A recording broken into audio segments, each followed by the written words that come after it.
SCQ question, যুক্তির আকার অথবা যুক্তির উপাদান বলতে কি বোঝো? সহজ কথায় যুক্তির আকার বলতে বোঝায় তার গঠন, বিন্যাস ও কাঠামোকে। যুক্তির উপাদান হলো যুক্তির আলোচ্য বিষয়, অর্থাৎ যে বিষয় নিয়ে যুক্তি আলোচনা করে সেই বিষয়ে হলো যুক্তির উপাদান।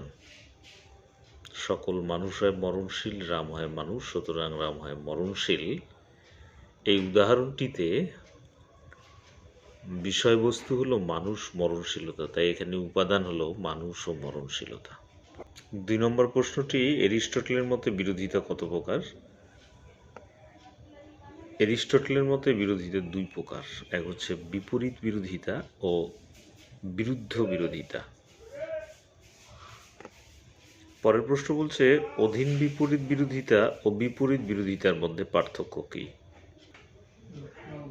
দেখো, অধীন বিপরীত বিরোধিতা আই আর ও বচনের মধ্যে, এই দুটি বচন অধীন বিপরীত বিরোধিতা হচ্ছে, অধীন বিপরীত বিরোধিতা হচ্ছে বিশেষ বচন, আর বিপরীত বিরোধিতা হচ্ছে দুটি সামান্য বচনের মধ্যে।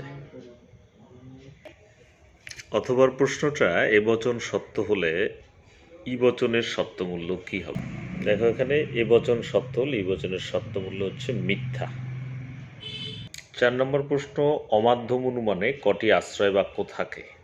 অথবা প্রশ্নটি, মাধ্যম অমাধ্যম অনুমানের একটি পার্থক্য লিখো। অমাধ্যম অনুমানে যুক্তিবাক্য একটি আর একটা সিদ্ধান্ত থাকে। মাধ্যম অনুমানে দুটি যুক্তিবাক্য একটি সিদ্ধান্ত।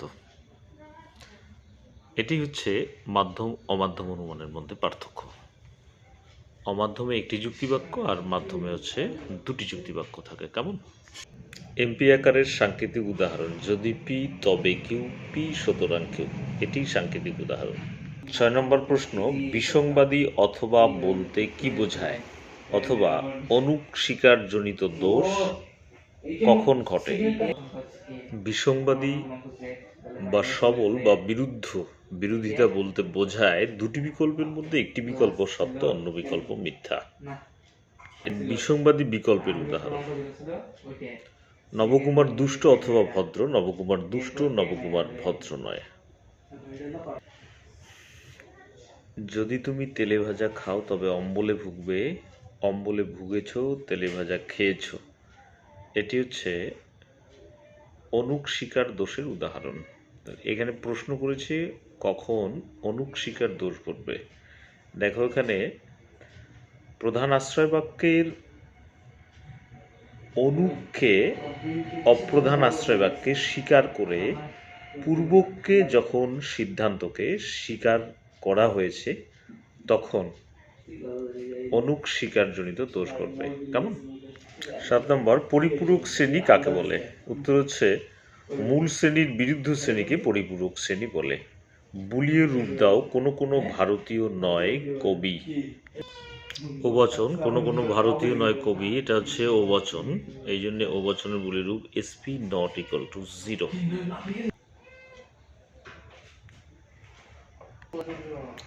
এস ইজ ইকুয়াল টু 0, এটি শূন্য শ্রেণী, সুতরাং এসকে একটা বৃত্তে এসকে সাবিত করতে হবে।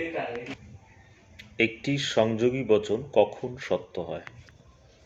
পি ডট কিউ, এটি একটি সংযোগী বচন, কখন সত্য হবে? ডটের সূত্র হচ্ছে দুটো টি থাকলে টি হয়, কাজেই যখন দুটি সংযোগী সত্য তখন সংযোগী বচনটি সত্য হবে। কেমন? ১০ নম্বর হচ্ছে, ফল স্তম্ভ কাকে বলে? সত্য সারণীর যে স্তম্ভে মূল বচনের সত্যমূল্য নির্ণয় করা হয় তাকে ফল স্তম্ভ বা মূল স্তম্ভ বলে। অথবা প্রশ্নটি, একটি শতসত্য বচন আকারের দৃষ্টান্ত দাও।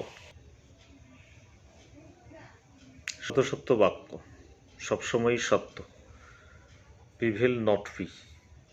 এখানে এই উদাহরণটা একটি শতসত্য বাক্যের উদাহরণ। ১১ নম্বর প্রশ্ন হচ্ছে, আরোহমূলক লাভ কি? আরোহমূলক লাভ আরোহ অনুমানে আশ্রয় বাক্যের উপর নির্ভর করে সিদ্ধান্ত করলে একরকম ঝুঁকি বা অনিশ্চয়তা থেকে যায়।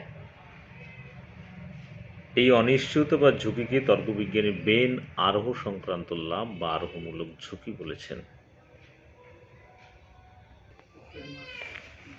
প্রকৃতির একরূপতা নীতি।